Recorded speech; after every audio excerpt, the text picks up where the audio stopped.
Syederalun untuk mencegah terjadinya kecelakaan lalu lintas, khususnya bagi pengendara roda 2 yang melintas di ruas jalan Jangka Pesangan, Muspika Jangkabiren bersama perangkat desa pada Jumat 16 Desember 2022 menutup sejumlah lubang di badan jalan lintasan Jangka Pesangan di sejumlah titik. Camat Jangka Alfian bersama sejumlah pegawai, Kapolsek Jangka Ibda Nasruddin, dan Ramil Kapten Infanteri Muhammad Nasir bersama anggotanya dan perangkat desa serta warga mengaduk semen yang akan digunakan untuk menutup lubang di jalan.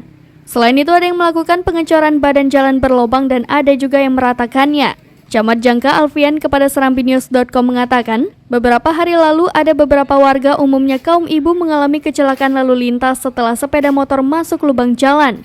Di ruas jalan Jangka Pesangan ada beberapa titik yang rusak parah. Maka sebelum dilakukan perbaikan, Muspika bersama warga sepakat mencegah kecelakaan lalu lintas dengan menutup sejumlah jalan berlubang.